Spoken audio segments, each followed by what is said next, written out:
रखे गए हैं। आपने देखा होगा कि कुछ दिन पहले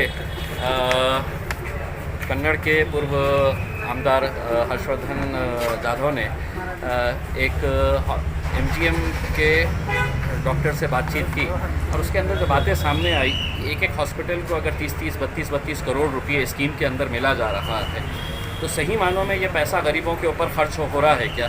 प्राइवेट हॉस्पिटल जितने भी है वो ये स्कीम का बेनिफिट सभी को दे रहे हैं क्या करके, ये किसी को नहीं पता है।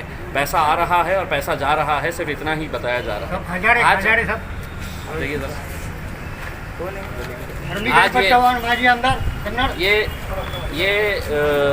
ये मुद्दे को लेकर मैंने ये मांग किया है कि जितने भी पेशेंट्स को ये स्कीम के तहत पैसा पहुंच रहा है, इसका बेनिफिट मिल रहा है, इसका पूरी डिटेल्स ऑनलाइन है तो डालना चाहिए कि इम्तियाज़ जलील घाट एमजीएम हॉस्पिटल में या बजाज हॉस्पिटल या दूध हॉस्पिटल के अंदर एडमिट हुआ, उसको ये स्कीम के ऊपर है तो 50,000 रुपये का बेनिफिट मिला है, पूरे डिटेल्स के साथ, उनके कॉन्टैक्ट एड्रेस के साथ। इनका यहाँ पे जो एमजेपीजेवाई का है, उन्होंने कहा कि नहीं, सरकार का कानून ये कहता है कि हम पेशेंट्स का डिटेल है तो बता नहीं सकते हैं। यानी कि इसका मतलब कि स्कीम इस तरह से बनाई गई कि सरकारी अधिकारी भी खुश रहे, प्राइवेट हॉस्पिटल्स भी खुश रहे और सिर्फ गवर्नमेंट पेशेंट जो है वो पेशेंट को फ़ायदा नहीं मिले। ये कोई नेशनल सीक्रेट नहीं है कि जिसके तहत है तो आप पेशेंट्स की जानकारी नहीं दिखा रहे। पेशेंट को क्या बीमारी है ये आप छुपाइए कि पेशेंट को एड्स है या HIV है, ये है, ये इससे हमें इंटरेस्ट नहीं है। लेकिन पेशेंट का नाम, पेशेंट के कॉन्ट्रैक्ट डिटेल्स, उसका कितना फ़ायदा मिला है, ये बात बताने का कलेक्टर साहब ने आश्वासन दिया है कि एक एग्जाम्पल के तौर के ऊपर एक हॉस्पिटल के अंदर से ये पूरी डिटेल्स तैयार की जाएंगी, ऑनलाइन अवेलेबल की जाएगी, ताकि पब्लिक भी देख सके कि ये पेशेंट को इसका इतना फ़ायदा मिला हुआ है करके। दूसरा अहम जो मुद्दा पिछले हमने मीटिंग के अंदर उठाया था कि गवर्नमेंट के जो वेंटिलेटर्स आए हुए हैं ये प्राइवेट हॉस्पिटल्स को दिए गए हैं। यानी कि देखिएगा आप कि एमजीएम हॉस्पिटल को 10 वेंटिलेटर्स दिए हैं, एपेक्स को 2 हॉस्पिटल, मानिक हॉस्पिटल को 3 वेंटिलेटर्स दिए हैं, वायस खेड़कर हॉस्पिटल को 5 वेंटिलेटर्स दिए हैं, सावंगीकर हॉस्पिटल को 2। 60 हॉस्पिटल सिविल हॉस्पिटल के अंदर आए थे, 60 वेंटिलेटर्स सिविल हॉस्पिटल के लिए आए थे। उसमें से सिविल हॉस्पिटल ने सिर्फ अपने पास 7 रखा और बाकी है तो पूरे प्राइवेट हॉस्पिटल्स के अंदर बांट दिया। उन्होंने कहा कि नहीं, प्राइवेट हॉस्पिटल्स ने हमसे ये मांग करी थी कि हम भी अपना वेंटिलेटर्स बढ़ाएंगे, ICU बेड्स बनाएंगे तो हमारे को ये दिया जाए करके।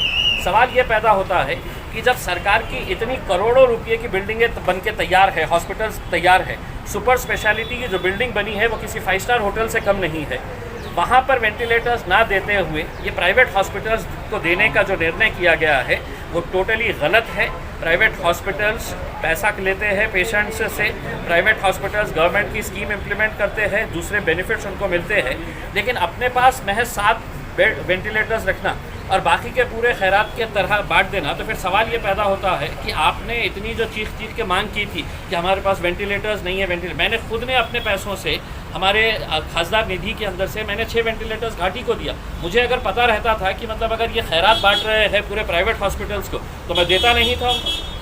लेकिन ये है कि वेंटिलेटर्स आ गए हैं, अब उसका सही तरीके से इस्तेमाल नहीं हो रहा है, ये बारे में बात हुई है। दूसरा, औरंगाबाद के अंदर जितने भी टाइपिंग सेंटर्स है, ये टाइपिंग सेंटर्स को खोलने के लिए हम सब ने है तो मांग उठाई है। पिछले हफ्ते मैंने ये मांग उठाई थी कि काली पीली वाले जो टैक्सी वाले होते हैं उनका भी पेट भरने का ज़रिया होना चाहिए। आपने बसेस चालू कर डाले, आपने रिक्शे चालू कर दिए, ट्रेन चालू कर दिए, हवाई जहाज़ चालू कर दिए है, काली पीली टैक्सी चलाने वाले जो है उनका भी घर बार चलना चाहिए, तो उनको इजाज़त दी जाए। कोचिंग सेंटर्स के बारे में बार बार है तो ये मांग कर रहे हैं, अब तो हमने कोचिंग सेंटर्स को ये कहा है कि अब सरकार का इंतज़ार ना करो, खोलो, क्योंकि बच्चों को भी पढ़ने का है। जो छोटे मोटे होटल्स है, अभी भी होटल बंद पड़े हुए हैं, अब सरकार का इंतज़ार मत करो, खोलो। क्या होगा ज़्यादा से ज़्यादा आपको, जो सरकार अंधी बहरी बन के बैठी हुई है, जिसको कहीं पर कोई नज़र नहीं आ रहा है कि इनका भी पेट भरना है, तो आप पूरी तरह से अपना जो भी नियम है वो नियमों का पालन करो और अपने कारोबार धंधे जो है सब खोलिएगा। इम्तियाज़ जलील है आपके साथ खड़े आया है। प्राइवेट अस्पतालों में मरीजों की लूट की जा रही है। जीवनदायी योजना के तहत अभी तक के 250 कोटी रुपए इनको हॉस्पिटल्स को मिले हुए, तो इनकी यादी ये जाहिर नहीं कर पा रहे, तो इस पर कुछ चर्चा हुई क्या आज मीटिंग में? आज हमारी लोक प्रतिनिधि और अधिकारी की बैठक हो गई। इसमें महात्मा ज्योतिबा फुले योजना अंतर्गत जो कुछ अभी तक जो शासन से पैसा आया है हॉस्पिटल को, उसकी यादी हमने मांग किया है। और कलेक्टर ने हमें आश्वासित किया है कि उसकी यादी हम जल्दी ही देंगे।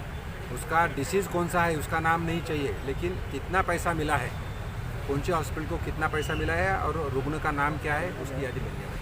दूसरे जो हमने आज डिसीजन लगाने को लिया है, टाइपिंग इंस्टीट्यूट जो टाइपिंग इंस्टीट्यूट अभी तक शहर में बंद है। 200 के आसपास टाइपिंग इंस्टीट्यूट है और उन लोगों की एक तरह की डिमांड थी कोई हालत में टाइपिंग इंस्टीट्यूट चालू रहना चाहिए। तो कलेक्टर ने ये एक्सेप्ट किया है कि हम अपने शहर में भी टाइपिंग इंस्टीट्यूट चालू करेंगे, क्योंकि ये अपने महाराष्ट्र में 17 कलेक्टर ने लेटर दिया है ये टाइपिंग इंस्टीट्यूट चालू करने के लिए, तो ये इधर चालू होने वाली है। तीसरा जो मुद्दा इम्पोर्टेंट है, केंद्र शासन PM केयर से 61 वेंटिलेटर्स अपने शहर के लिए आए थे। 61 वेंटिलेटर से उन्होंने कुछ वेंटिलेटर्स घाटी को दिया और कुछ प्राइवेट को दिए। हमने मांग किया है कि ये वेंटिलेटर प्राइवेट के देने बजाय घाटी में और सिविल हॉस्पिटल में ही सुविधा बढ़ा जाए और जो गरीब रुग्ण हैं उनसे ट्रीटमेंट उधर ही घाटी में और सिविल हॉस्पिटल में ही जाए। सर, ये आपकी भूमिका है कि सही लूटमार चल रही है प्राइवेट हॉस्पिटलों में? प्राइवेट हॉस्पिटल में लूटमार चल रही नहीं चल रही ये इंक्वायरी की बात है, लेकिन ट्रीटमेंट अच्छा होना चाहिए। कहीं भी पेशेंट गया तो उसको जल्दी से जल्दी एडमिट करना चाहिए, ऑक्सीजन मिलना चाहिए, उसको ट्रीटमेंट मिलना चाहिए, वो जरूरी है। जो प्राइवेट हॉस्पिटल में कलेक्टर के तरफ से ऑडिटर्स रखे गए हैं वो उनके तरफ से भी इंक्वायरी भी कर रहे हैं, तो लूटमार हो रहे नहीं है, इंडिविजुअल केस हो सकती है। सभी हॉस्पिटल लूटमार कर रहे हैं ये बोलना भी गलत है।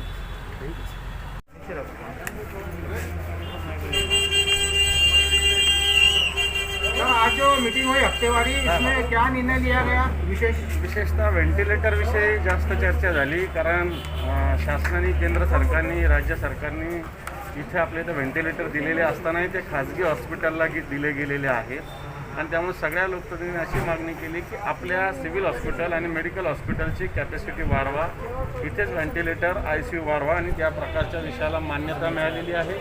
दुसरा विषय, टायपिंग इन्स्टिट्यूट ज्या बंद आहे, काही जिल्ह्यात याला परमिशन दिली, इथं सुद्धा टायपिंग इन्स्टिट्यूटला परमिशन दिली जावी अशा प्रकारची मागणी सगळ्यांनी मिळून केली। जवळपास ती तत्वतः मान्य झालेली आहे, त्यात अटी शर्ती टाकून ते होणार आहे। दुसऱ्या काळ्या पिवळ्या टॅक्सीला सुद्धा 1+4, 1+5 अशा पद्धतीनं अलाउड करावं अशा प्रकारची मागणी झाली, तीही मान्य होणार आहे। सर, हे हर्षवर्धन जाधव जे माजी आमदार आहेत त्यांनी प्रश्न उपस्थित केला आहे खाजगी हॉस्पिटलवर 250 कोटी मिळालेले आहे जीवनदायी योजनेमध्ये, तर त्यांनी यादी जाहीर करायला सांगितली। बरोबर, तर ही मुद्दा आम्ही सगळ्यांनी मिळून मांडलेला आहे की आपल्या इथल्या हॉस्पिटलमधून कोणत्या रुग्णाला किती अमाऊंटचा फायदा पोहोचला याच्या प्रकारची यादी आम्ही कलेक्टर साहेबांना मागितलेली। ते 2-4 दिवसात हर्षवर्धन जाधवांनी मांडलेला मुद्दा अतिशय योग्य होता आणि त्यामुळं सगळ्या लोकांनी तो मुद्दा मांडला आणि त्या पद्धतीनं यादी दिली जाणार आहे। Okay, thank you.